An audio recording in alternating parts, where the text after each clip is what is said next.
গাঞ্জা সৃষ্টি করছে অঙ্গ মা ফাতেমার একটা ফোঁটা দুধ মাটিতে পড়ছিল।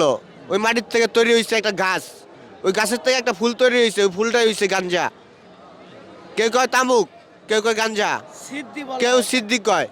তাকে বলা হয় কারণ কারণ গাঞ্জাটা কিন্তু এটা কিন্তু মানুষ সৃষ্টি করে নাই, এটা আল্লাহ পাকের গাছের তৈরি, এটা সবাই খায়। হ্যাঁ, এটা আপনার আঙ্গ পুরানা পুরানা আপনার ইয়েরা আসলো সাধুরা, হ্যাঁ গো গাছে ভক্ত, হেরাই খাইতো। তারপর আচ্ছা, তুমি যে বললে মা ফাতেমার এক ফোঁটা দুধ পড়ে গেছিল, ওখান থেকে যে গাঞ্জাটা তৈরি হয়েছে এটা তুমি জানো কি? এটা আপনার একটা হুজুরের থেকে আমি শুনছি। আপনি আগে নামাজ পড়তাম। হ্যাঁ, হুজুর আর কি কি বলেছে একটু বলো, যদি আমাদেরকে বলতে হুজুর কি কি বলেছে।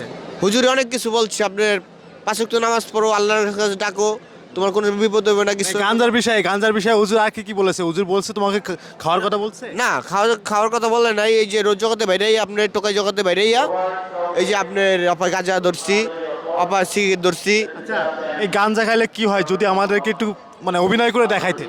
গাঁজা খাইলে আপনার পেটে মুখের রুচি বাড়ে, ভালো খাওয়ান যায়, সব কিছুই আপনার ভালোই থাকে, মাথার ব্রেন ভালো থাকে, বুদ্ধি বাড়ে, আপনার অনেক কিছুই। ঘুম হয়, যার ঘুম হয় না টাকা টেনশনে, টাকা আছে ভরপুর বিল্ডিংয়ে, ঘুমায় না একটা। কি বারে ভাই একটু বলেন তো আপনি। এটা হলো কষ্ট দূর করার জন্য এটা খায়, কষ্ট দূর করার জন্য। যার মনে কষ্ট আছে সেই খায়। আর এই জিনিসটা খাইলে, এই যে যেরকম আমি ভাইরাল মাসুদ, হ্যাঁ, আমি গাঞ্জাটা খাইলে আমার গলার কণ্ঠটা ভালো থাকে এবং আমি গান কইতে পারি, মানে সুন্দর সুন্দর গান আমি বানাইতে পারি, এই কারণে আমি খাই। আর কি কি উপকার হয় এই গাঞ্জা খাইলে? গাঁজা খাইলে আপনার গাও পেঁচড়া অনেক আছে না, ওই যে চান্দের দেশে চলে যায় আমরা শুনেছি। না না, এটা মনে করেন জুতার গাম যারা খায়, হেরা হেরা কয় কি ওই যে আকাশের তারা আমার হাতে, ওই যে চান্দা আমার হাতে, প্লেন বাস্ট হয়ে গেছে, আয় হায় হায় করলো কি এই আয় আয় আয় লয়ে যা।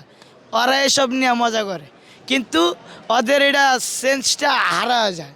এই কারণে কি তারা বুঝতে পারে না এই জিনিসটা খাওয়া যে কতটা ক্ষতি। তার চেয়ে ভালো গাঞ্জা খাওয়া অনেক ভালো আমার জানা মতো। জুতার আড়ার থেকে গাঞ্জা খাওয়াটা অনেক ভালো, কারণ জুতার আড়াটা খাইলে ভিতরেটা হাড় হয়ে যায়।